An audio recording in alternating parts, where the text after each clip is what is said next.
My name is Nolan Reyes. I'd been a maintenance technician at Wolf Creek Dam for 12 years. In February of 1996, we found enormous handprints pressed into the concrete nearly 200 feet above the downstream base, at a place no ordinary person could reach. But the part that stayed with me happened 2 nights later, when Marcus and I went back into the outlet tunnel to measure a crack that was spreading ahead of the flood. I had just set the instrument against the edge of the concrete when a huge hand came out of the darkness and smashed it to pieces. A Bigfoot rushed forward, more than 8 feet tall, soaked gray-silver hair hanging from his body, shoulders so broad they nearly touched both sides of the tunnel. We ran. His footsteps hammered the concrete right behind us. Marcus tripped in the narrowest section, and I turned back to pull him up just as that hand reached toward us. I thought he was going to grab us. Instead, he shoved both of us toward the exit and stopped in the darkness. Hello everyone, Victor here. This is a fictional story about a dam, an engineering mistake buried for more than 30 years, and a Bigfoot everyone believed was attacking people. But if he really wanted Nolan dead, why did he keep forcing them toward the exit? If you were Nolan, after being driven out of that tunnel once, would you have gone back? Comment trust. If your answer is yes, and subscribe to Bigfoot Sasquatch Stories if you enjoy stories like this, because what that Bigfoot was protecting deep inside the tunnel would completely change the way we look at everything that happened afterward. On Monday, February 5, 1996, Nolan Reyes circled the number 1284 on the reservoir level inspection sheet, then tapped the pencil against the clipboard twice. The reading was still within Wolf Creek's operating range, but it had climbed faster overnight than he expected. Beside him, Marcus Doyle was recording concrete temperature and line pressure when he looked up and asked whether they should notify the control room. Nolan shook his head. Not yet. 12 years working on that dam had taught him something simple. One strange number wasn't an emergency. But when several small details started changing at the same time, it was better not to wait for an alarm to explain them for you. Outside the control building, wind coming off the reservoir swept across the crest of the dam and rattled the warning signs along the steel fence. A major Pacific low-pressure system was moving into Oregon, and the morning forecast called for 4 straight days of rain, combined with rapid snowmelt in the high country. Nolan tucked the inspection sheet under one arm and told Marcus to bring the binoculars and the department camera. That day's inspection route was no different from hundreds they had done before a wet weather event, but Nolan decided they were going to take it slower than usual. Marcus Doyle zipped his jacket all the way to his neck and followed with the checklist under his arm. He had been at Wolf Creek for 1 year, long enough to know the service passages and the name of every gate, but not long enough to think of the dam as something almost alive. Nolan did. He knew which section of railing gave a faint vibration when the wind came from the south, where water usually formed a thin seep line after 3 days of rain, and which patch of concrete darkened every winter, even though the readings stayed within limits. None of those things usually appeared in a manual, but they helped him notice when something suddenly wasn't behaving the way it should. They drove the small maintenance vehicle along the crest, stopping at each station to check expansion joints, electrical boxes, and access covers. The reservoir upstream looked heavy and flat beneath the gray sky, the water the color of lead. Marcus leaned over the railing and asked whether Elkhorn Canyon had once been directly beneath the deepest part of the reservoir. Nolan said more or less. In 1962, after the dam was completed, the rising water covered old logging sites, hunting trails, and the bottom of the valley itself.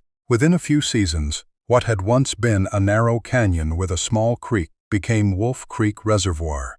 Marcus stared at the water longer. He said he had worked there a full year and had never really thought about an entire valley still being underneath. Nolan told him, People who worked around dams got used to seeing water as a number on a gauge. But water always covered something. Sometimes rock, sometimes trees, sometimes places people had decided wouldn't matter anymore once the project was finished. The radio in the maintenance vehicle carried a weather update while they were checking the north sensor bank.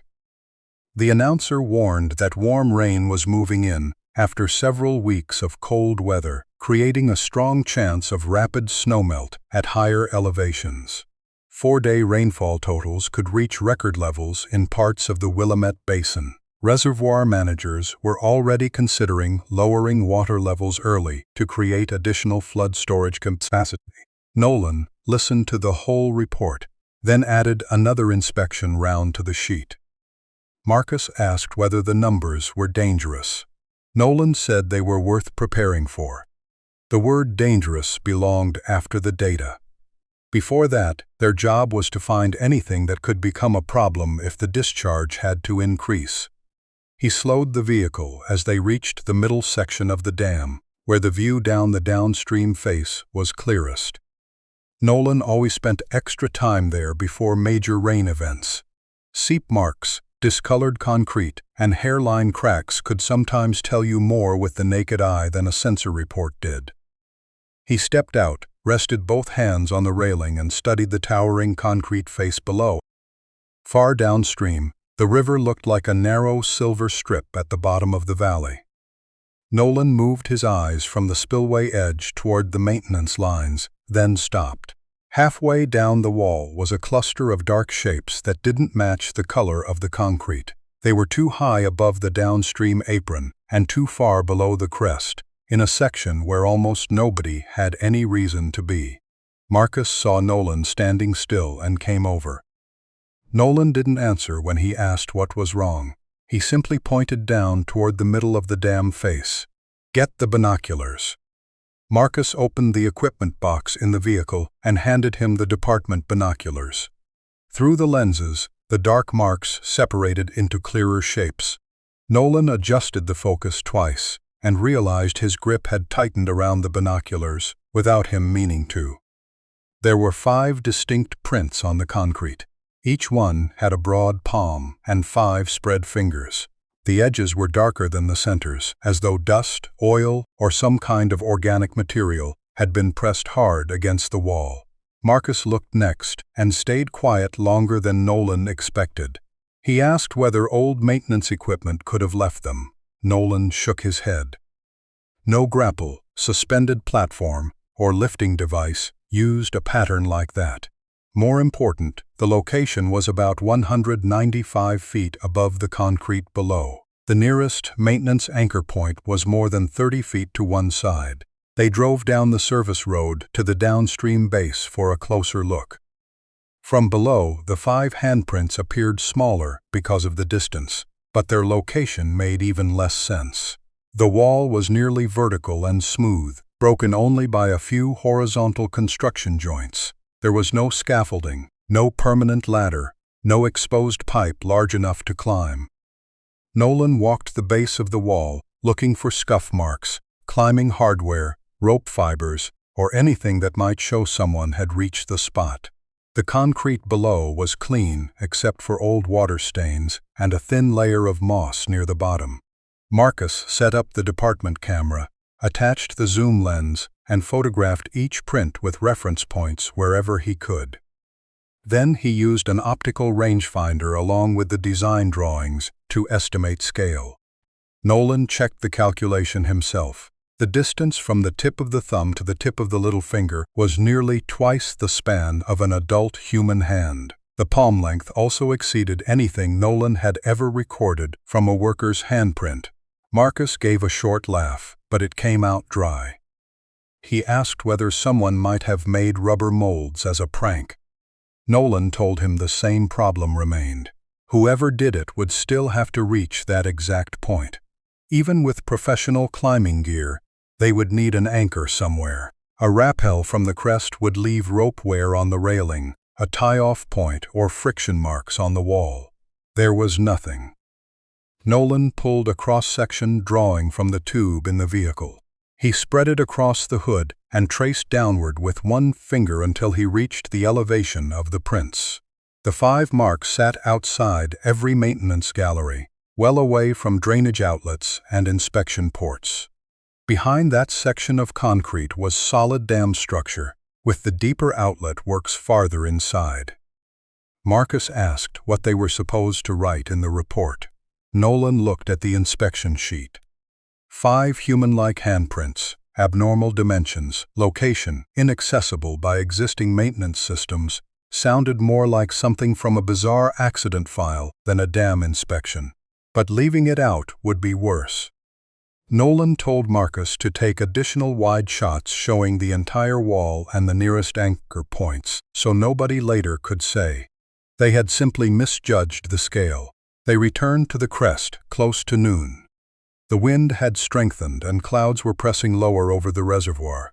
Nolan called the operations office and Diane Okafor as soon as they got back to engineering. He didn't use the word Bigfoot. He didn't even say giant handprints. He only reported an irregularity on the downstream concrete face that needed direct review. Before leaving, Nolan went back to the railing. This time he didn't study each mark individually. He looked at the entire cluster as if it were a map. The 5 prints didn't form a climbing path upward or sideways. They overlapped around one small area, only a few feet apart. Some were dark, others were faint. The edge of one had been weathered much more than another. They looked as though contact had happened there more than once, at different times. Nolan raised the binoculars one final time.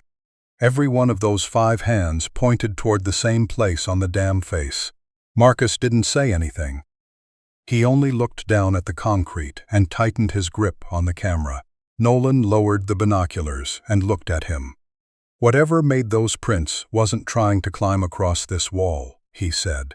It kept coming back to the same spot. Just after noon on Monday, February 5, 1996, Nolan placed 5 photographs on Diane Okafor's desk. She had been Wolf Creek's safety engineer for the past 2 years, with the authority to stop an operating procedure if she believed the structure wasn't within acceptable limits. Diane didn't begin by asking what the marks were. She pulled the wide shot closer, flattened the edge of the photograph with a steel ruler, and asked Marcus 3 things: the exact elevation, the distance to the nearest anchor point, and whether they had inspected the entire concrete face below. Marcus answered each question, while Nolan opened the dam face drawings and pointed out the location. Diane studied all 5 handprints carefully, moving from the close-up images to the angled shots, then asked whether weathering could have created the shapes by coincidence. Nolan said the prints had distinct palms, 5 fingers, and clearly different spacing between those fingers. Diane moved to the possibility of old maintenance equipment. Nolan showed her the suspended platform routes, anchor holes, and restricted access zones. Nothing had ever operated at that exact elevation. Marcus added that there were no rope marks, hook scars, or temporary anchor points on the wall below. Diane didn't argue. She simply moved to the next ordinary explanation. Maybe someone had lowered a rubber mold from above. Maybe an old work crew had left a prank and never reported it. Maybe the camera angle exaggerated the scale. She wasn't trying to dismiss what Nolan and Marcus had found. She was eliminating every normal explanation one by one before allowing anything unusual into an engineering report. "What about access from inside?" Diane asked. Nolan looked at the drawings and said there was no direct route from the interior to that section of the dam face. Diane asked if he was certain. Nolan said only that he had worked at Wolf Creek for 12 years and had never seen any access route like that anywhere in the system. Diane set down her pen. Outside the window, rain had started to cover the reservoir in a fine gray sheet. The weather facts in the corner of the office had just pushed out another forecast page. Diane stood, tore the paper free, and read it quickly. The Pacific low-pressure system was strengthening, and temperatures in the high country were warm enough to accelerate snowmelt. The afternoon model had increased the expected inflow to the reservoir, and basin managers had instructed the dams to prepare for early releases if water levels crossed the reserve threshold.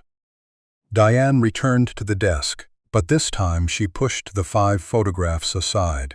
She said the handprints weren't going anywhere, but if the storm developed the way the forecast showed, their priority was making sure the discharge system could handle the load before they started arguing about who or what had climbed onto the face of the dam. She spread the outlet system diagram in front of Nolan.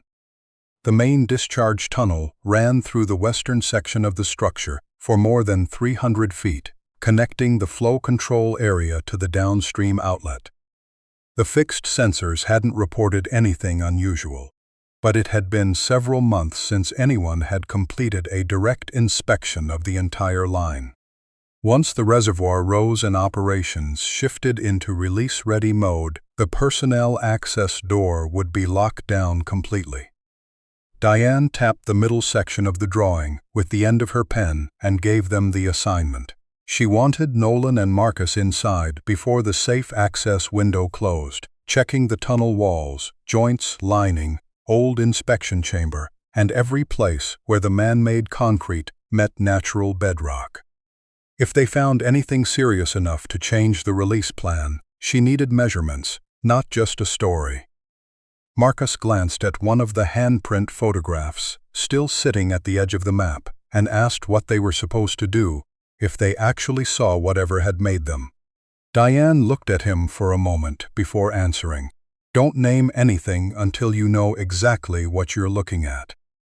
At around 12:30, Nolan and Marcus reached the downstream access door. The steel door sat inside a concrete recess below the maintenance yard, secured by 2 mechanical latches and a large grease-coated wheel. Nolan checked the confined space permit, gas meter, radios, rescue line, high-output light, and 2 backup lamps. He made Marcus test the radio one more time before opening the door. When the final latch released, the door pulled away from the seal with a heavy sound, and cold, damp air rolled out from inside. The smell of old concrete, minerals, and standing water came with it. Nolan switched on, the light mounted to his chest, and the white beam opened a curved corridor ahead of them, its floor sloping slightly downward, with 2 drainage channels running along the base of the walls. A few dozen feet in, the darkness swallowed everything beyond. Nolan radioed their entry time to the control room, then went in first. Marcus followed about 6 steps behind, calling out the marker numbers painted along the wall. At first, the work was completely ordinary. Nolan tapped discolored areas with a rubber mallet, inspected the expansion joints, and checked white mineral deposits around old seep points. Marcus documented a thin patch of moss near the drain and one small area of surface flaking that wasn't serious. The sound of boots, dripping water, and the ventilation fan blended into a steady rhythm. For the first 100 feet or so, Nolan almost forgot about the 5 handprints. A tunnel forced you to pay attention to whatever was right in front of you. A hairline crack, a darkened concrete edge, a hollow sound under the mallet. But the deeper they went, the more Nolan noticed that this part of the tunnel sounded different. Water echoed longer. The air felt colder. In several sections, the man-made concrete met exposed bedrock directly, creating dark seams that didn't appear on the newer operating drawings. Marcus asked about an old steel door recessed into the wall on the right. Nolan said it led to an auxiliary inspection chamber from the original design, abandoned after later upgrades and not part of the route they needed to open that day. They continued almost another 100 feet before Marcus slowed down. Nolan heard the footsteps behind him spread farther apart, turned around, and saw Marcus's beam locked on a wider recess to the left. "What do you see?" Marcus didn't answer right away. Nolan turned his own light toward the opening and saw something standing inside it. At first it looked like a large dark patch against the wall. Then the darkness moved. One shoulder lifted, a head tilted slightly to one side. The light caught thick gray-silver hair running from the neck down the arms. revealing a body far too large to mistake for a man. Nolan stopped about 30 feet from the recess. The Bigfoot stared back at them. The ceiling was higher in this section of tunnel, but when the Sasquatch straightened, his head still came close to the curved concrete overhead. Nolan estimated that in open space he would have stood around 8.5 feet tall. A long scar crossed the left shoulder where the hair had thinned, exposing dark skin that had healed long ago. The arms hung almost to the knees. Hair around the face was more silver than the chest and back, making him look older than any large animal Nolan had ever encountered in the woods. Marcus drew in a sharp breath. The Sasquatch took one step forward. A short, low sound came from his chest. It wasn't a full roar, but inside the enclosed tunnel, it bounced from wall to wall and made Marcus step backward on instinct. His heel caught the edge of the drainage channel. The high-output handheld light slipped from his grip and hit the floor. The housing struck the concrete and cracked beside the handle. The beam flashed twice, then died, leaving half the corridor in darkness. Nolan heard Marcus curse under his breath. He raised the light on his chest, but the narrower beam only reached part of the recess.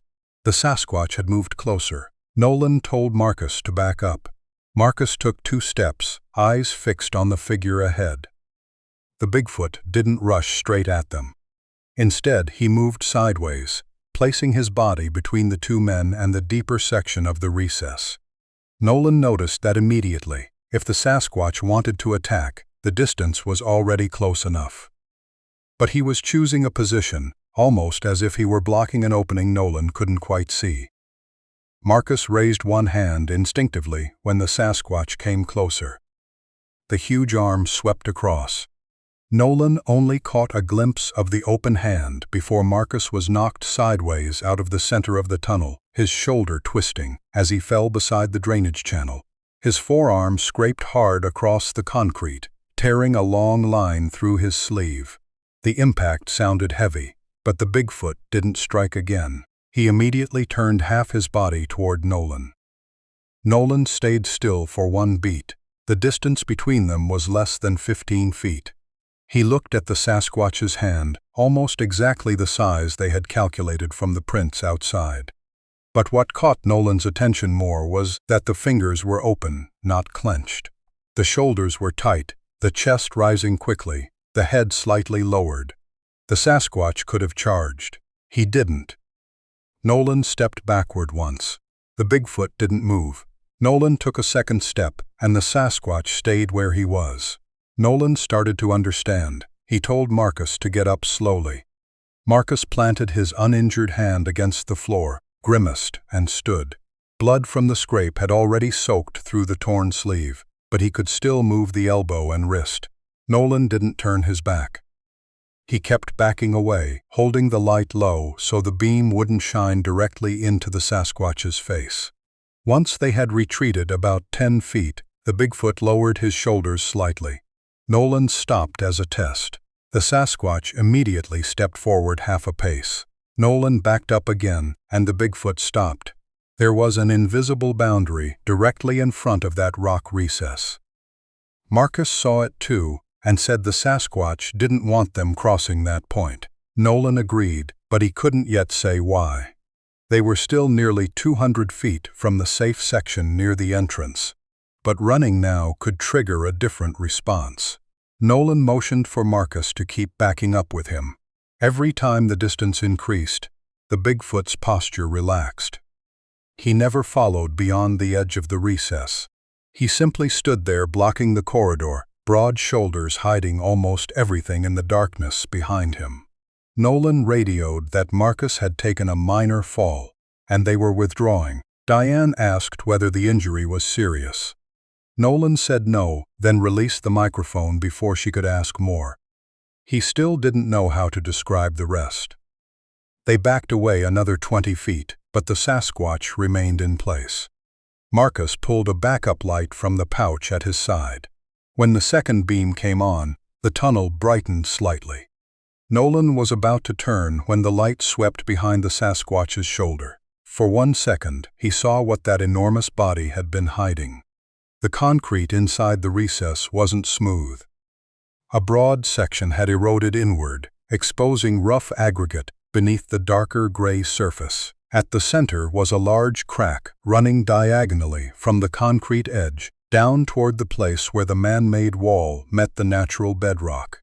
It wasn't a normal hairline crack. Several branches had opened into black gaps wide enough for light to enter without reaching the back. Nolan raised one hand and signaled Marcus to hold the beam steady. The Bigfoot reacted immediately. He turned toward the light and stepped sideways to block the crack again. The low sound in his chest returned, stronger this time. Nolan lowered the light at once. Then another sound came from behind the Sasquatch, so faint that at first Nolan thought it was water passing through a seam. A few seconds later it came again, longer than a drop of water, softer, with breath behind it. A broken inhale, then a weaker exhale. Marcus looked at Nolan. Neither man moved. The sound came again. It wasn't coming from the Bigfoot standing in front of them. His broad chest was rising and falling in a completely different rhythm. The other sound was deeper inside, behind the crack, somewhere in the darkness beyond the reach of their lights. The Sasquatch tilted his head toward the opening, as though he had heard it too. His posture changed almost immediately. The tension directed toward the two men eased, replaced by a quick movement of the shoulders and neck, as if his full attention had just been pulled back toward whatever was lying deeper inside. For Nolan, the encounter changed meaning right there. The 5 handprints on the outside face of the dam, the rock recess being guarded, the large crack. The way the Bigfoot had shoved Marcus out of the path instead of attacking him again.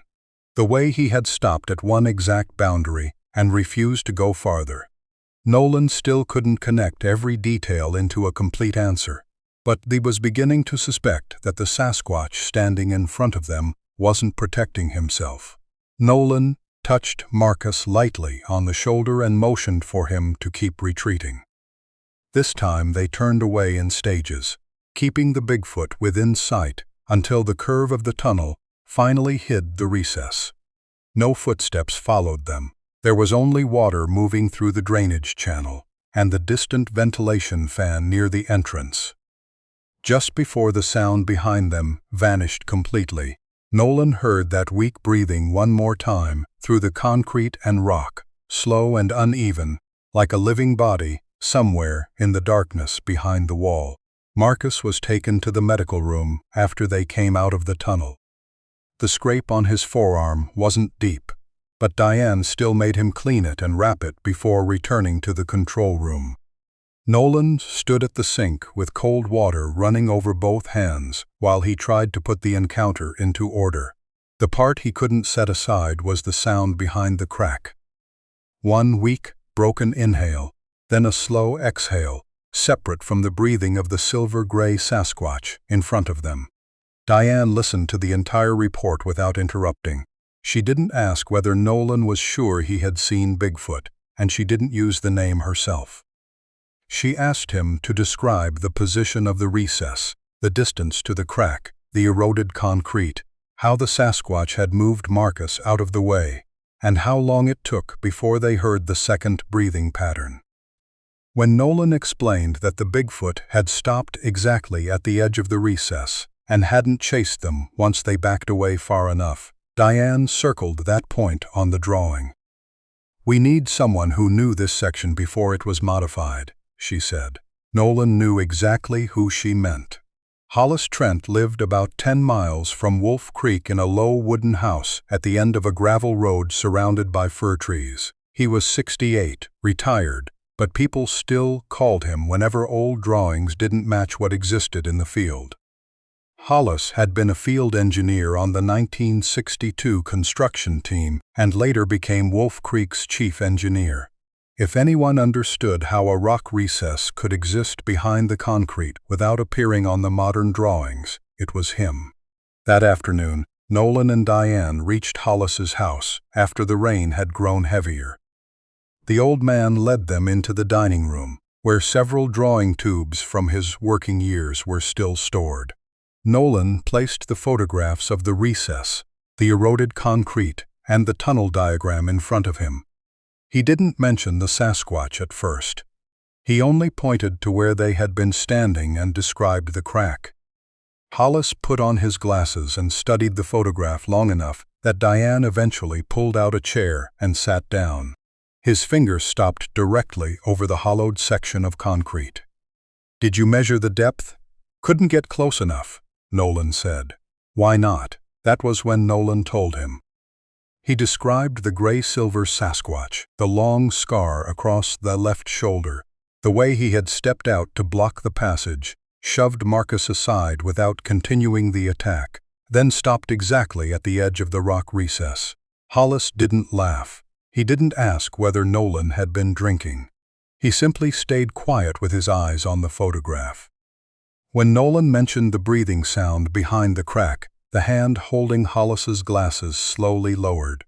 "You're sure you heard it?" "3 times. Could been water pulling through a seam." The rhythm changed, and the Bigfoot in front of us heard it too. Hollis stood without another word. He went into the back room, came out carrying 2 dusty drawing tubes, and dropped them onto the table. One held the original geological cross-section of the western side of Elkhorn Canyon before concrete was poured for the dam. Red, blue, and black ink lines crossed the yellowed paper. Hollis traced a basalt formation with the end of a pencil, then stopped at an oval marking exactly where the modern discharge tunnel cut through the mountain. "Here," he said, "natural rock cavity." Diane leaned closer. On the current operating drawings, the same area was shown as solid bedrock. Hollis explained that when the geological crew drilled exploratory holes in 1961, they found a small network of voids extending into the mountainside. They weren't large enough to be classified as a proper cave system, but they were big enough to complicate the concrete work. The main opening lay almost exactly where the outlet tunnel was later built. During construction, the geology crew believed most of the voids had been pressure grouted and filled, while the remaining sections were sealed behind structural concrete. The final turnover documents listed the area as stabilized. "But you don't think it was stable?" Diane asked. Hollis looked at her. "I did. Until Christmas of 1964. He pulled out the second drawing, a repair plan from the 1964 flood. Red markings covered a long section of the outlet tunnel. Hollis said the flow that year exceeded normal operating levels. Water moved through the tunnel fast enough to cause severe erosion where the concrete met the natural bedrock. When the flow dropped enough for crews to inspect the damage, they found deep scouring, exposed aggregate, and a section near the old geological cavity where the concrete had started losing its bond. Diane asked how extensive the repair had been. Hollis slowly shook his head. It wasn't a repair. It was keeping the system alive through the winter. After the flood, they were short on both money and time. Hollis's crew cleaned out the damaged section, injected polymer into the cracks, patched the surface, and reinforced it with fast-setting grout. The work was done in wet conditions under pressure to return the system to service. Everyone involved knew it was temporary. The plan was to reopen the area the following summer, strip out the patch, inspect the bedrock, and make a permanent repair. "And then?" Nolan asked. Hollis didn't answer immediately. He looked toward the window where rain was running down the glass in long streaks. Then the budget went to another project. The area supervisor changed. The records got copied. Somewhere in the new version, the word temporary became repaired. 1 year became 5. Then eventually nobody remembered why that section had ever been marked in red. Nolan looked back at the photograph of the crack. The eroded area he had just seen could be the 32-year-old patch finally coming apart. Diane asked about the natural cavity. Hollis laid a sheet of tracing paper over the 1962 drawing, then placed the 1964 repair plan above it. The 2 sets of lines almost matched. He pointed to the exact place Nolan had marked as the current recess. The 1964 patch ran across the mouth of the old natural cavity. At the time, The records said the cavity had already been filled during original construction, so nobody believed sealing that section could leave an open space behind the wall. "You're saying there could still be a void back there?" Nolan asked. "Could be," Hollis said. "If the grout in 1962 never reached all the way into the eastern branch, then the 1964 patch was like building a wall in front of a room you thought was already full of rock." Diane asked how large that room might be. Hollis said nobody knew. The exploratory boreholes had only crossed part of the system.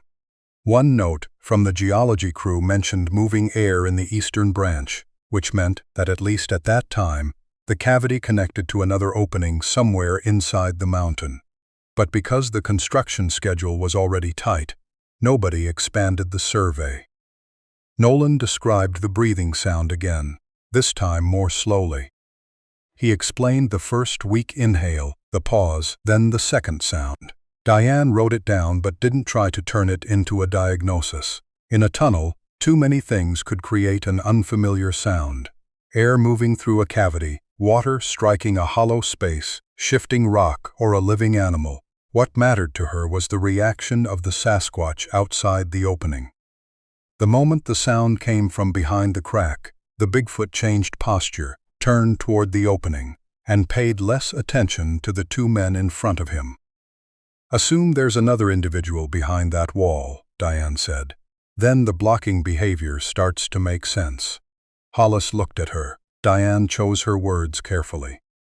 With large primates and many other social animals, protecting an injured, weak, old, or young member of the group wasn't unusual. Nobody in that room had reliable scientific data about the Sasquatch Nolan had encountered, so she wasn't going to call it proof of Bigfoot behavior.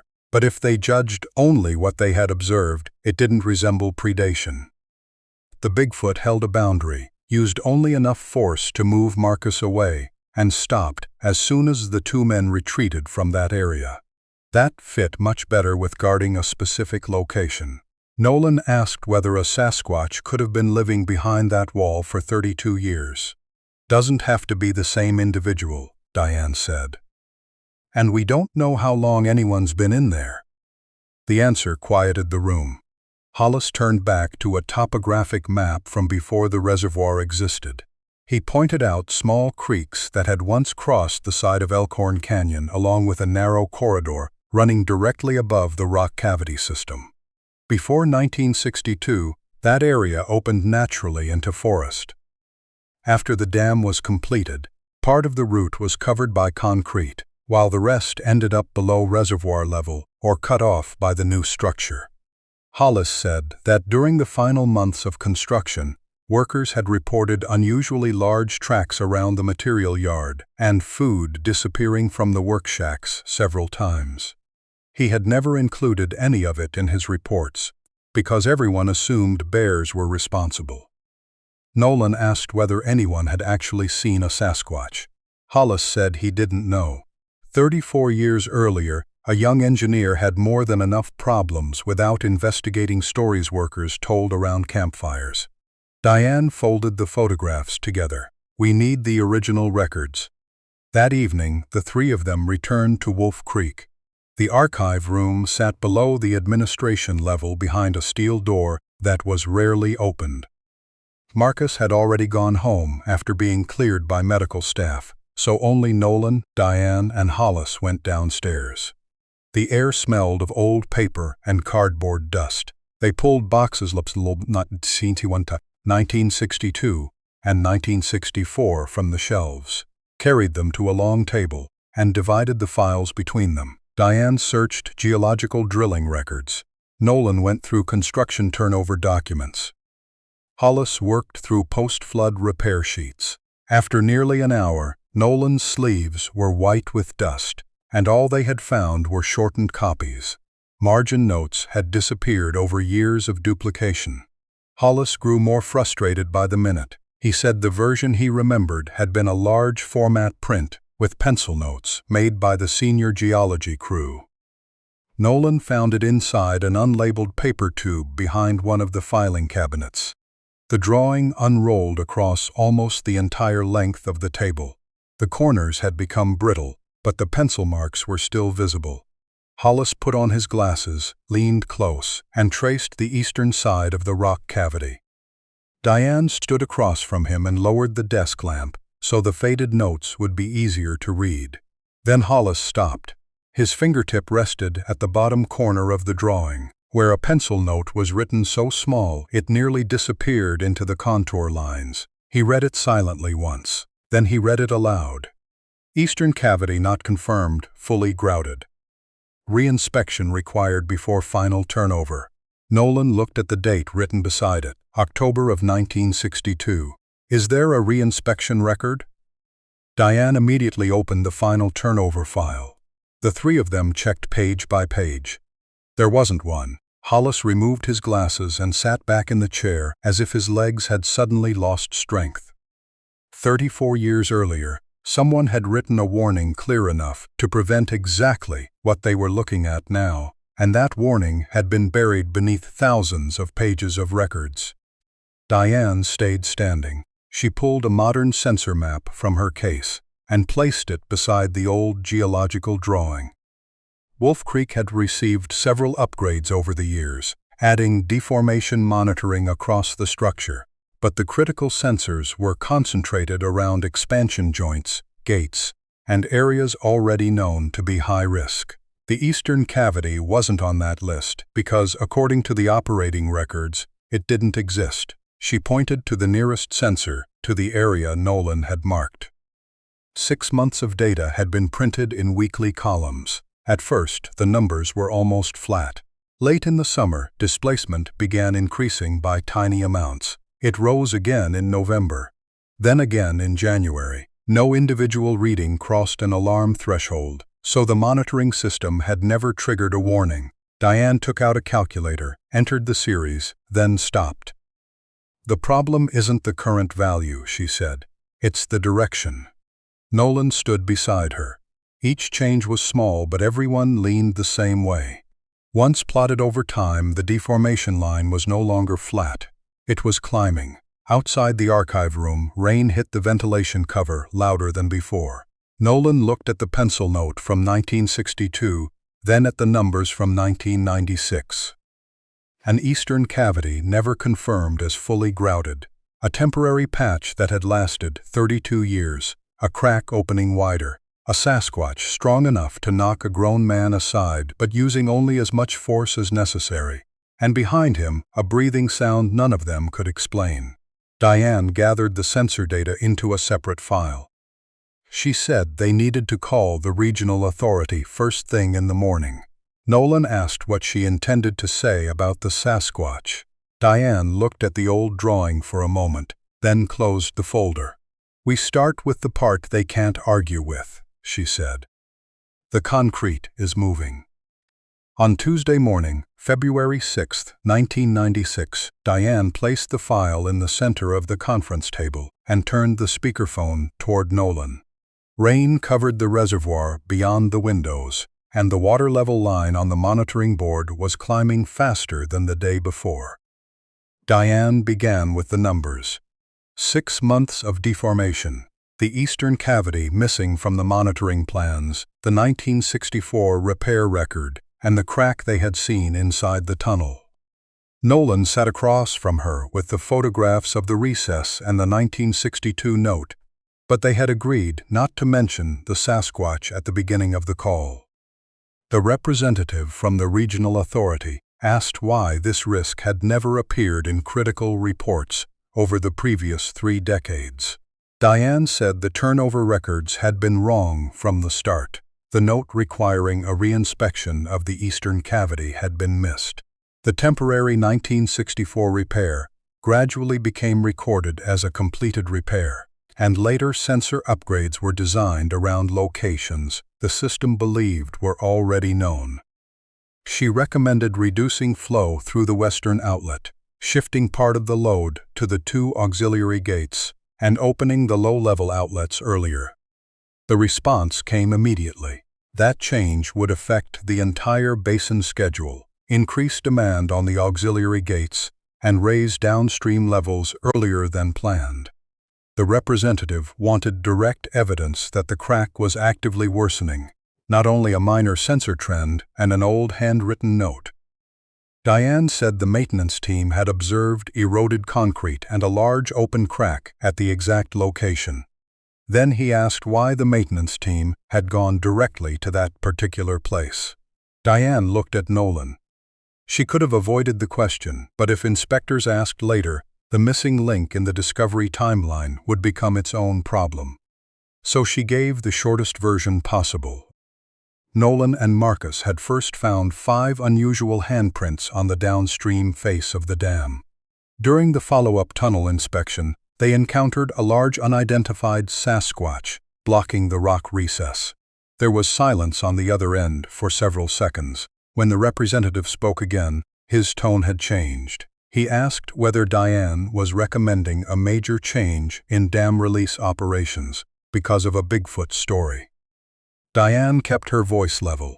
She said no. She was recommending a change based on eroded concrete, a documented temporary repair, an unverified geological cavity, and deformation data moving in the wrong direction. The Sasquatch was only the reason human beings had paid attention to that exact location. The representative said they couldn't include an unidentified animal in the engineering decision chain. Nolan spoke before Diane could answer. He told them to leave the Sasquatch out completely. Leave out the 5 handprints too. Treat it as if the maintenance team had found the crack by chance during an expanded pre-storm inspection. Once all of that was removed, the engineering question remained exactly the same. Could a 32-year-old temporary patch over a potentially open cavity survive discharge equal to or greater than the 1964 flood? The regional office required direct field measurements with scale references, instrument tolerances, fixed position photographs, and independent verification. Diane asked when they could send someone. The answer was Thursday morning. 2 engineers could leave Salem after completing another inspection and reach Wolf Creek around 8, assuming the roads remained open. Nolan looked at the forecast board. If the current model held, there would be less than a day between the inspector's arrival and the point when Wolf Creek would have to increase discharge significantly. Diane accepted the schedule and asked the regional office to keep the alternate release plan pending approval. They agreed, provided Wolf Creek could produce enough manual field data before Thursday morning. The call ended. Diane stayed quiet for several seconds, then pulled the inspection sheet toward Nolan and asked whether he could get more exact measurements at the crack. Nolan understood the real question. Was he willing to go back into the area the Sasquatch had warned them away from the day before? He said yes, but they needed to do it before the personnel access door was completely locked down for release-ready operations. Nobody mentioned the 5 handprints again, but Nolan knew those prints were the reason they had found a section of concrete that 32 years of records had forgotten. Marcus heard about the plan late that afternoon and objected immediately. His forearm was still wrapped in white gauze beneath his sleeve. He wasn't afraid of the tunnel itself. What bothered him was that the Sasquatch had already given them a very clear boundary. Nolan understood that. He didn't want to test that boundary again either. But if the measurements at the edge of the crack weren't precise enough, the 2 engineers arriving Thursday could lose hours confirming everything for themselves. And right now, a few hours were worth more than any argument. They prepared a portable deformation gauge, crack width gauges, a camera, headlamps, backup lights, and reflective marking tape. The high output light from the previous day was broken, so they would be working with less illumination this time. Nolan checked every battery, made Marcus carry a full backup set, and instructed the control room to log radio contact every 10 minutes. Hollis stayed in the engineering office with the 1962 drawings and the 1964 repair records spread in front of him. They opened the tunnel door a little after 9 Tuesday night. The cold air came out stronger than before. Water in the drainage channels was louder too, reflecting increased seepage and secondary flow after another full day of rain. Nolan reported their entry time. Then the two men followed the same route as before. Their headlamps made narrow circles of light on the floor and walls, leaving the passage ahead buried in a dense strip of darkness. At the 100-foot marker, they stopped for a radio check. At 180 feet, Nolan saw the broken light from the day before still lying beside the drain, half of its plastic casing shifted by running water. Marcus looked at it, but didn't say anything. Both men slowed as they approached the bend before the rock recess. No Sasquatch was standing there. The widened section of tunnel was only a dark opening. Nolan raised one hand for Marcus to stop. They listened for almost a minute. No growl, no footsteps, only water and the faint sound of the ventilation system far behind them. Nolan called Hollis and said they were back at the old boundary. Hollis told them not to touch the eroded section until they had confirmed the exact measurement point. Marcus whispered that they should take readings from outside the boundary and leave. Nolan studied the crack. From where they stood, the largest branch was about 10 feet farther in. It was also the exact area the Sasquatch had blocked the day before. Nolan set the camera on a small tripod, took a wide shot with a scale card visible, then moved forward 2 steps. Nothing happened. He took a third. Marcus stayed behind with his light fixed over Nolan's shoulder. The crack became clearer. Part of the edge had darkened with moisture, and several loose pieces of aggregate on the floor suggested that the surface was still breaking away. Hollis asked for an estimated opening. Nolan said he couldn't get a reliable reading without placing the gauge directly against it. Marcus repeated that they already had enough evidence. Nolan answered quietly that they needed a number the Thursday engineers couldn't argue with. Then he stepped across the line where the Sasquatch had stopped the day before. Nothing happened. Nolan knelt, opened the measuring case, attached the 2 contact points to a short aluminum bar, and moved them toward the crack. The instant one tip touched the concrete, the darkness to his right moved. There was no warning sound. A gray-silver mass burst from the rock opening so fast Nolan barely had time to turn his head. One huge hand swept down and struck the instrument directly. The aluminum bar flew from Nolan's hands, slammed against the wall, and dropped to the floor. The gauge face shattered. The needle, glass, and plastic pieces scattered into the drainage channel. Nolan outed for Marcus to back up, but the Sasquatch was already standing between him and the rock recess, the long scar across the left shoulder only a few feet away. This time, the posture was completely different from the day before. The Sasquatch's chest rose and fell fast. The head stayed low. Both arms spread wide as if trying to force the entire tunnel backward. Marcus grabbed Nolan by the back of his jacket. Nolan stood, but as they retreated, the Sasquatch took one step forward, then another. Nolan understood immediately. The old boundary no longer mattered. Touching the crack had changed the response. The 2 men turned and ran. Their headlamps bounced with every step, throwing broken flashes across the walls, ceiling, and floor. Behind them, heavy footsteps hammered the concrete fast enough that Nolan didn't need to look back to know. The Bigfoot was following. Every impact sent a deep echo through the tunnel. Marcus was breathing hard just ahead of him. Near the narrow section by the old inspection chamber, Nolan heard a tremendous impact behind them. The Sasquatch had clipped the edge of the concrete while turning through the bend, but he didn't slow down. A short roar broke across the tunnel close behind them. This time it didn't sound like a distant warning. It felt like pressure, something pushing them to run faster.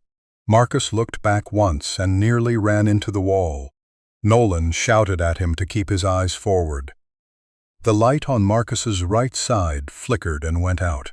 Now they had only 2 small beams, Nolan's headlamp and the backup light Marcus had just switched on.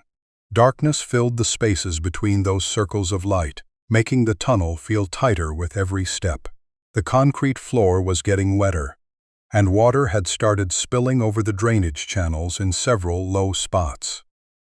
Hollis called over the radio asking what was happening. Nolan couldn't give him a full answer.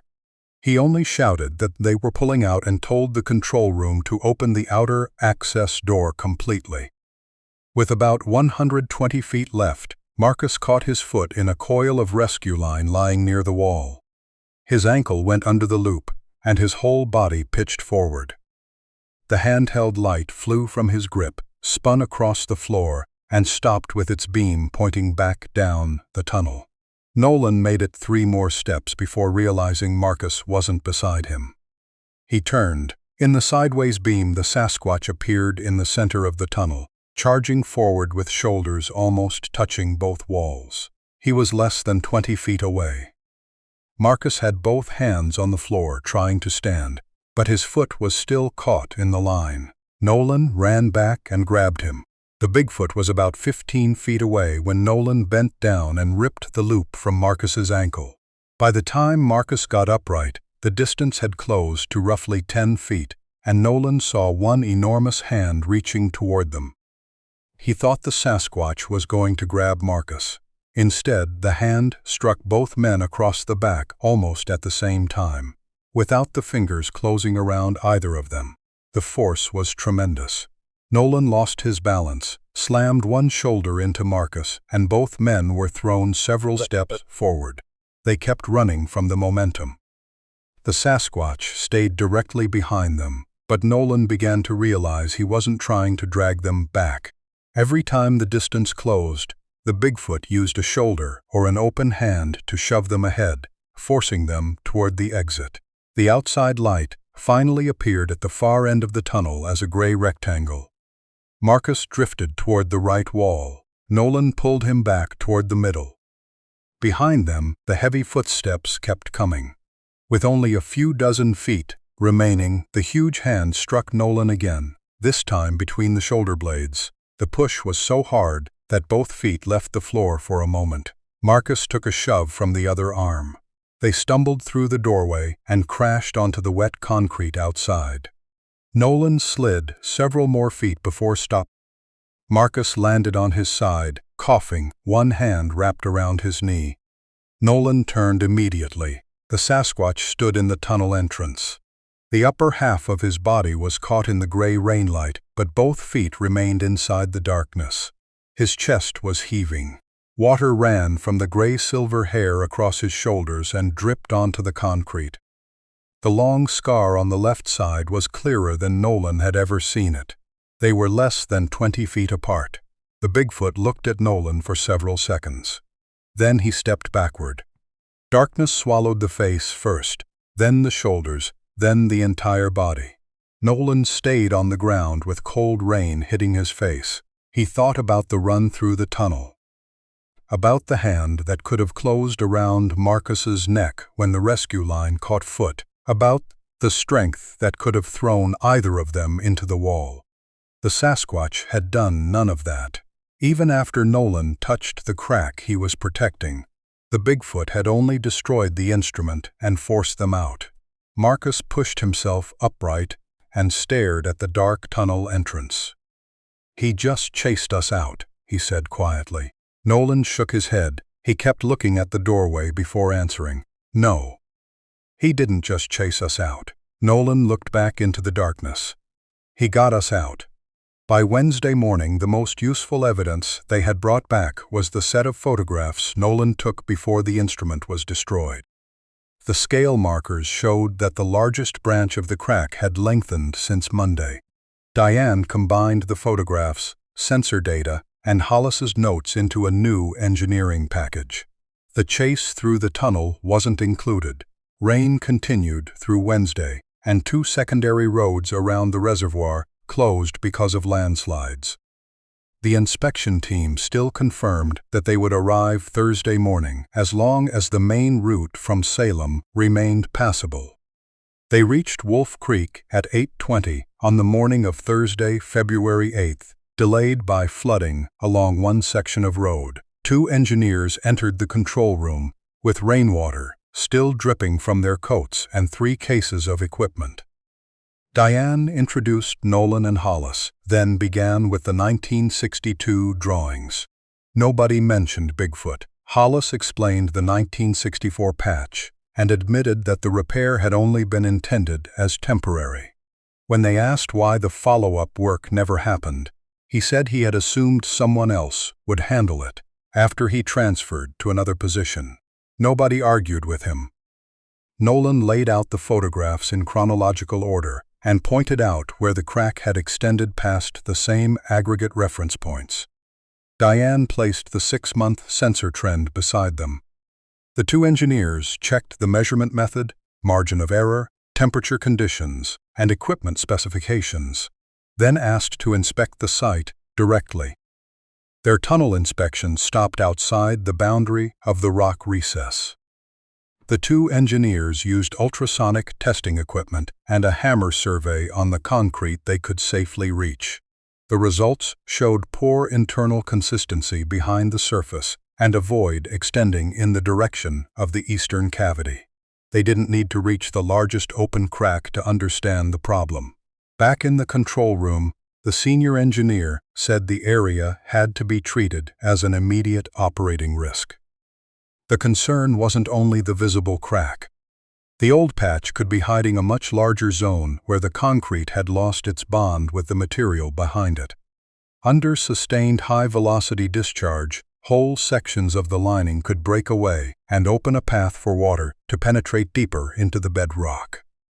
Diane placed the flow redistribution plan she had prepared on the table. This time, the engineers didn't reject it.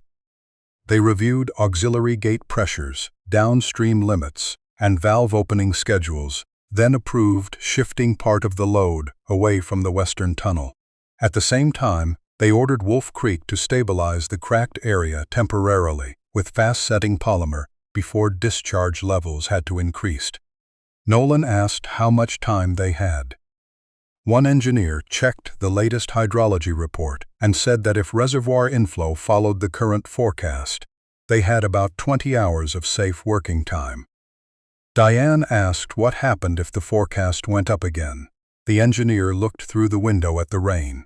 Then you have less. At that exact moment, the upstream station phone rang. An operator reported that inflow from 2 mountain tributaries had just exceeded the morning model. Diane moved to the main display. Actual inflow was reaching the upper edge of the forecast band, and the reservoir level was climbing faster by the hour. Nolan looked at the clock. The argument was over. They finally had the approval Diane needed. What they were losing now was time. By Friday morning, February 9, 1996, the rain had turned the entire downstream side of Wolf Creek into a gray blur. The service road, rock banks, and tunnel entrance nearly disappeared beneath the heavy curtain of water. The stabilization crew arrived before 7 with 3 additional technicians, 2 drums of fast-setting polymer, a pressure sprayer, hoses, high-output lights, and a temporary anchoring system for the equipment. Diane remained in the control room, her voice coming through the radio steady, but faster than usual. The reservoir had already climbed nearly 4 inches above the overnight model. Inflow from the 2 mountain tributaries was still rising, and they had less than 10 hours before additional gates would have to be opened. Nolan listened and nodded, even though Diane couldn't see him. He knew that number wasn't real working time. Every minute spent opening the tunnel, checking the air, and hauling equipment more than 300 feet inside would come out of a window that was already too narrow. Marcus stood beside him with the bandage still wrapped beneath his sleeve. The 3 new men were Jerry Ladd, an experienced polymer technician, Owen Price, a structural technician, and Caleb Moss, the youngest of the group at 26. Nolan didn't tell them everything that had happened in the tunnel. He only said there was a large unidentified Sasquatch in the work area that had blocked access before and might appear again. Jerry watched him for a few seconds and asked if he meant a bear. Nolan said that if they saw anything larger than a man, nobody was to scatter and run. Nobody was to shine a light directly into the Sasquatch's face, and nobody was to move deeper than the mouth of the rock cavity. Jerry didn't ask another question, but the look on his face made it clear the answer hadn't made anyone feel better. The access door opened at 7:20. The crew pulled equipment inside in order, with Nolan leading and Marcus at the rear, checking the lines and spacing between the men. High-output work lights were positioned at intervals, turning the tunnel from darkness into a chain of bright white sections. The ventilation system blended with the sound of water moving through the drains, and beneath both Nolan could feel a low, steady vibration through the soles of his boots. Water levels outside were rising, and the pressure in the system already felt different from 2 days earlier.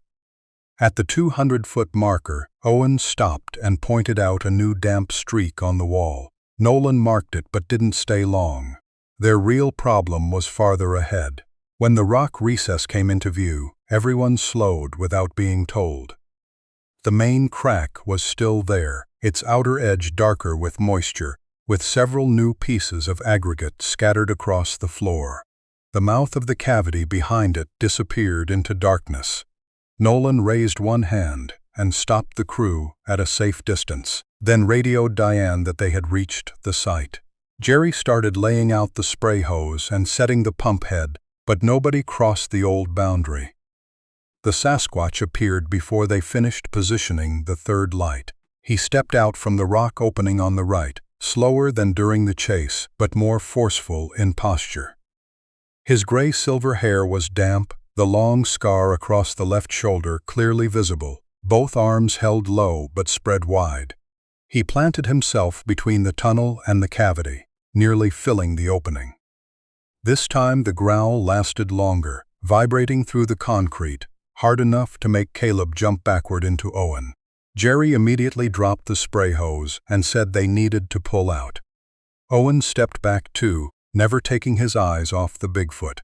Nolan removed the radio from his shoulder and set it on the floor so it wouldn't suddenly crackle. Then he stepped forward alone. Marcus grabbed his sleeve, but Nolan pulled free. He carried no tool. Both hands stayed open and low near his stomach. He moved one step at a time and stopped about 12 feet away. The Sasquatch gave a short growl and lifted his shoulders. Nolan didn't move. Then he pointed toward the crack. The Bigfoot gave no response. Nolan tried again. He traced a short line through the air with one finger, matching the shape of the crack, then touched his chest and pointed back toward the tunnel exit. The idea he wanted to communicate was simple. They would repair this place, then leave.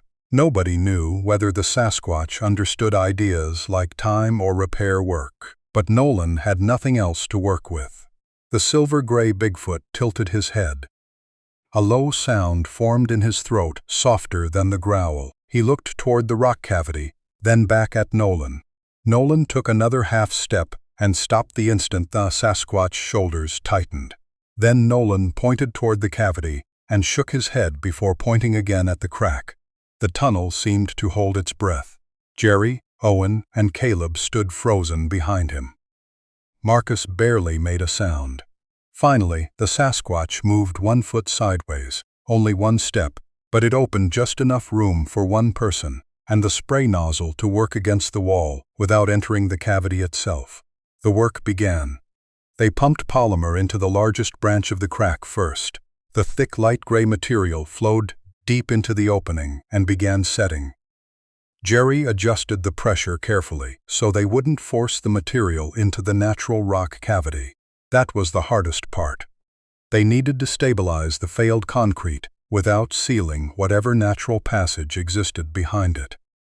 Nolan ordered them to work in short sections, stopping between injections to check how the surface responded. The final batch of polymer was mixed close to 11 o'clock. Jerry said they needed another 15 minutes to finish the surface coating, and at least 30 minutes after that, before the material reached its initial set. Diane answered that she could hold the current operating condition for 40 more minutes. Not longer. Caleb started spraying the last section. Nolan stood beside him, checking the edge of the coating. Marcus held the light. The silver-gray Sasquatch, had become almost motionless, but his eyes kept shifting toward the cavity. Only a strip about the length of a forearm remained uncovered when the first sound came. A deep crack from inside the wall. It wasn't loud, but Nolan knew immediately it hadn't come from the surface they were repairing. He raised one hand and stopped the pump. The second sound came from deeper inside the rock cavity, lower and longer, like one slab of stone being forced across another. The Sasquatch snapped his head toward it. Nolan barely had time to react before a dry explosion shook the entire tunnel. Concrete dust burst from a seam above the cavity opening. A new crack shot across the ceiling so quickly that everyone could actually watch it open. "Out!" Nolan shouted. The first slab of concrete crashed down where they had been standing less than 3 seconds earlier. Jerry dragged the sprayer back. Owen grabbed Caleb. Marcus pulled Nolan toward the tunnel. The Sasquatch didn't follow them. He turned his back on the crew and rushed straight into the rock cavity. The water came immediately afterward. It wasn't seepage or a small stream. A high-pressure mass punched through the fractured rock and blasted across the opening as a white, muddy jet. The first burst struck the opposite wall and exploded into spray and broken stone. Seconds later, a larger section of ceiling collapsed, opening another path for water to pour through. The crew ran. Nolan could hear Diane calling over the radio as he moved, but the roar of water swallowed most of her words. He shouted that the tunnel was collapsing and told her to shut down the access procedure, then focused on the path ahead. Behind them, concrete kept breaking away in sections. Water filled the drainage channels and spilled over the edges, spreading across the floor in a fast current that reached their ankles. Jerry ran first, Owen behind, Caleb in the middle, with Marcus and Nolan at the rear. They had passed the 200-foot marker when another explosion sounded behind them. Air and dust hit their backs like a blow and forced everyone forward. 2 work lights behind them went out at once, leaving half the tunnel in darkness.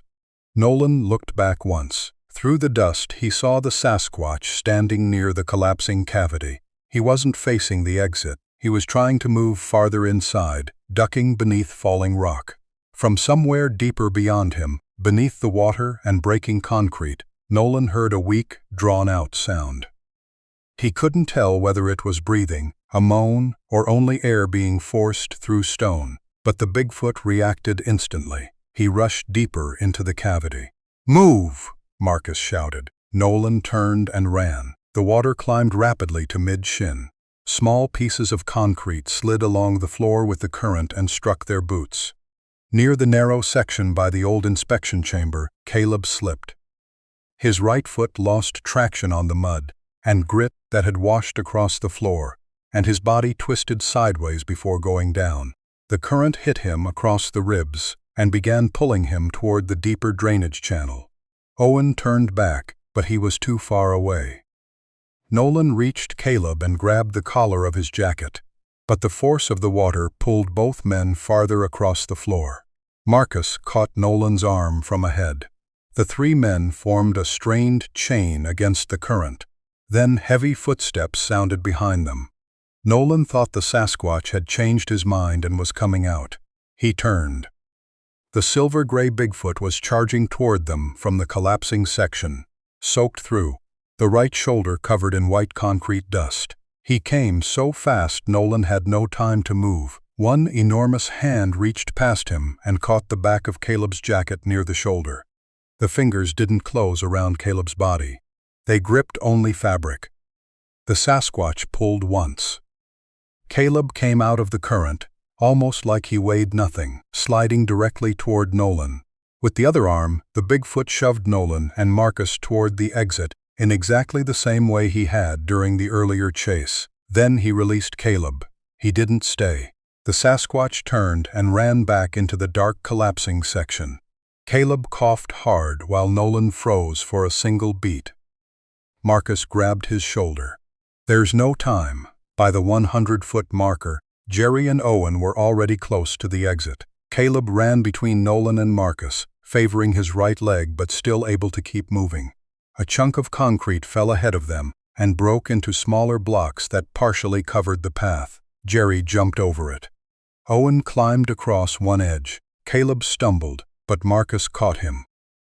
Nolan heard cracking directly above them. "Left wall!" he shouted. A section of ceiling collapsed along the right side just behind them, only a few feet from Marcus's heels. White dust filled the tunnel. Nolan lost sight of the exit for several seconds and could only hear Jerry shouting from somewhere ahead. Then daylight appeared again. Owen pulled Caleb through the doorway first. Jerry turned back to help Marcus. Nolan was about 20 feet from the exit when the floor shook hard enough to drop him onto one knee. A large surge of water came from behind, cold and filled with stone fragments. It struck his back and pushed him forward across the concrete. Marcus turned and grabbed Nolan's hand. Owen rushed back from the doorway and caught him too. Together they pulled Nolan upright. The three men had barely crossed the threshold when an enormous collapse detonated behind them. Dust, water, and compressed air blasted out through the tunnel entrance and threw the entire group onto the maintenance yard. Nolan rolled onto his side, coughing concrete dust. His ears rang so badly that for several seconds all he could see was rainwater on the ground and boots moving around him. When he finally looked up, the tunnel entrance was no longer an open dark passage. Inside was a wall of broken rock, collapsed concrete, and mud. Cloudy water streamed through gaps. There was no sign of the silver-gray Sasquatch. Diane called over the radio, and this time Nolan could hear her clearly. She confirmed that all 5 men were outside. Nolan counted them with his eyes: Marcus, Jerry, Owen, Caleb, and himself. Caleb sat against the wall, pale but conscious. The seam along the shoulder of his jacket, where the Sasquatch had grabbed him, was almost completely torn open. Diane reported a sudden pressure loss in the western line, consistent with a tunnel collapse. The auxiliary gates were taking the redirected load. The main dam structure remained stable, and sensors across the central concrete blocks were still below emergency thresholds. Wolf Creek had lost part of an auxiliary structure, but there was no sign of a main dam failure. Nolan heard every word, but he kept staring at the blocked tunnel. Caleb finally asked what everyone else was thinking. "Where is he?" Nobody answered. Nolan explained that the Bigfoot had gone back toward the cavity before the largest collapse. He explained that the Sasquatch had returned to pull Caleb from the current, then had immediately turned and run back inside. Jerry looked at the torn shoulder of Caleb's jacket, and the skepticism he had shown that morning was gone. He only asked whether there might be another exit from the rock cavity. Nolan said the 1962 drawings had recorded moving air in the eastern branch. That meant the natural rock system had once connected somewhere else. But after 34 years of construction, reservoir flooding, grouting, and collapse, nobody knew whether that route still existed. The second possibility was worse. The Sasquatch might have been buried inside the cavity. Nolan didn't say the third possibility right away. He remembered how the Bigfoot had turned his back on the exit the moment the tunnel first started collapsing. There had been no hesitation. If whatever was behind that crack couldn't move on its own, maybe escaping had never been an option in the Sasquatch's mind. Diane looked toward Caleb as a medic examined him, then toward the wall of broken rock and concrete blocking the tunnel. Nobody suggested digging immediately. The collapsed section was unstable, water pressure was still high, and any attempt to reopen the passage could trigger another failure. The only responsible engineering decision was to isolate the area, shift the full load elsewhere, and wait for the water to drop. Darkness came slowly through the rain. Work lights were set up around the tunnel entrance. Nolan stood outside the safety barrier in a dry replacement coat, though his boots were still coated with pale concrete mud. Marcus stood beside him. They looked at the collapse the way someone might look at a door that had just been closed from the other side. There was no growl. Water seeped from a small gap near the bottom of the debris and formed a narrow stream along the drain. Marcus asked whether Nolan thought the Sasquatch was still alive. Nolan didn't answer. He rested one hand on the cold barrier and kept staring into the dark gap between two slabs of concrete. Then he heard something very small. Knock. Nolan lifted his head. Marcus looked at him. What? Both men stood still. Rain struck the shelter overhead. A pump ran in the distance. Water moved through the drainage channel. Nolan almost convinced himself he had imagined it. Then the sound came again. Knock. A pause. Knock. It was no louder than a small stone tapping concrete. The sound came from somewhere deep behind the collapse, more regular than moving water, and too isolated for Nolan to identify the source with certainty. Marcus looked at him. You heard that too? Nolan didn't answer immediately. He kept watching the wall of dirt and broken concrete where only hours earlier there had been a tunnel leading into the eastern cavity. The sound didn't come a fourth time. By full dark, Nolan still couldn't tell whether it had been settling rock, water striking inside a closed seam, or a hand somewhere behind the broken concrete, trying to make a rhythm human beings could hear. 1 week after the flood, Nolan Reyes returned to the Wolf Creek Operations Office to read the final draft of Report WCD 96014. Reservoir levels had dropped, but mud still covered the downstream yard and the western tunnel entrance had been fenced off. On the table were photographs of the collapse, sensor graphs, and the old records. Nolan read every page slowly. The report accurately described what the structure had suffered: long-term erosion at the old repair zone, a void behind the concrete lining, water pressure beyond projected flood conditions, and finally the localized collapse of an auxiliary section of the outlet system. There was no mention of the 5 handprints on the dam face. There was no paragraph describing the gray-silver Sasquatch who had blocked the maintenance crew in the tunnel, destroyed their measuring equipment, and twice forced people toward the exit. There was nothing about the weak sound from the rock cavity behind the crack. On paper, the reason the engineering team had focused on that location was simply written as expanded pre-flood inspection. Technically, the wording was correct. But Nolan knew there was a space between those lines that only someone who had stood inside the tunnel could understand. The final repair plan called for permanently sealing the failed tunnel section. The primary outlets would carry the flow, while the western line would be removed from the operating system.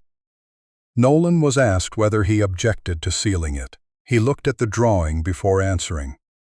If the silver-gray Sasquatch had died beneath the rock and water, reopening the cavity would only turn the site into a search for a body. If he had survived and the natural passage system still connected to another opening on the mountainside, the new wall would make it harder for people to go back and disturb him. And if the Sasquatch was still somewhere behind the collapse with the individual he had been protecting, Nolan wasn't sure that opening a route inside would even count as rescue anymore. He agreed to seal it. 3 weeks later, Nolan stood outside the safety fence while the construction crew poured the final concrete into the old access entrance. Nobody drilled deep into the eastern cavity. The work remained limited to the structural area approved for stabilization. Batch by batch, the dark opening into the tunnel disappeared behind a solid wall. When the work was finished, anyone looking at it would see only a section of concrete slightly newer than the rest. Nolan stayed after the crew left. He remembered the first time the Sasquatch had stepped from the rock recess and knocked Marcus away from the opening. At the time, Nolan thought he was driving them out. The second time, when the Bigfoot destroyed the gauge and ran behind them through nearly the entire tunnel, Nolan finally understood that he had been forcing them towards safety, not dragging them deeper inside. When the tunnel collapsed, the meaning became impossible to ignore. The Sasquatch rescued a man, then turned back toward whoever was trapped behind him. To Nolan, the new wall didn't only bury a secret. It marked a boundary human beings had finally agreed to respect. Nolan continued working at Wolf Creek for years afterward. Equipment was replaced. Sensors became more accurate. but every rainy season, his inspection route still took him past the downstream section where the western tunnel had once been. There was no technical reason to stop for long. The wall remained stable. There was no unusual seepage. Every reading stayed normal. Even so, around early February each year, Nolan usually slowed down when he passed it. He never brought food, never left a mark, never knocked on the concrete. After everything that happened, he had no interest in turning silence into an attempt at communication. He simply stood there for a few minutes, listening to water in the drain, distant pumps, and the metallic vibration of valves changing pressure. Most of the time, nothing happened. Wolf Creek became a dam again, and the wall was only another repaired section of infrastructure. But Nolan never completely forgot the 3 knocks he heard on the evening of February 9, 1996.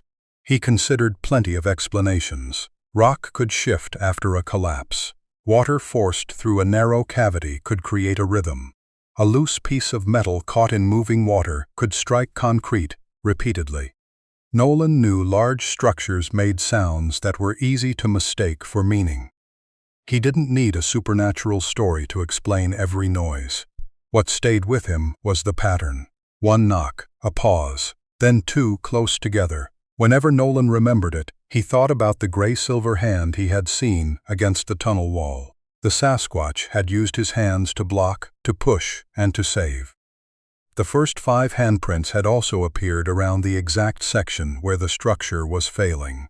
Nolan didn't know whether that was coincidence, instinct, or some form of communication people didn't understand. Years passed.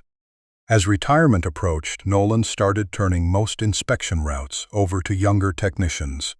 One cold, dry morning in early February, he made one of his last rounds through the downstream area. The reservoir was calm. There were no flood warnings and no alarms. When Nolan reached the sealed wall, he stopped. He had walked past it hundreds of times, but that morning he placed his palm against the concrete. The movement came almost naturally, like a mechanic resting a hand against a machine housing to feel for vibration. The surface was cold and slightly rough under his fingers. Nolan stood there for several seconds. For a moment he remembered the force of that enormous hand pushing him toward the tunnel exit. Powerful enough to hurt him badly, but never used with the intention to kill. Then a faint vibration touched his palm. Nolan kept his hand where it was. At first he assumed a pump had started somewhere inside the dam. The vibration disappeared. A few seconds later, it returned. 1 short pulse. A pause. Then 2 more, spaced almost evenly. Nolan started to call Marcus back, then stopped himself. There was nothing he could show anyone. No sensor was attached to the wall, no vibration meter, no recorder.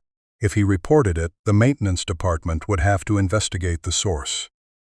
They might drill test holes, reopen old records, and eventually someone would start asking questions about the tunnel that had been permanently sealed. Nolan removed his hand from the concrete. He thought about the day the tunnel collapsed and the moment the silver-gray Sasquatch turned back toward the rock cavity. If the Bigfoot had died long ago, there was nothing behind the wall that needed to be found.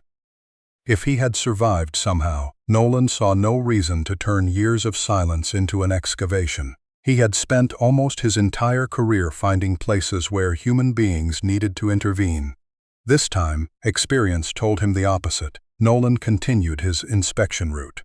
Near the end of the morning, he sat in the operations room and completed his final sheet. Pressure, normal. Drainage channels, clear. No new seepage. Downstream structure, stable.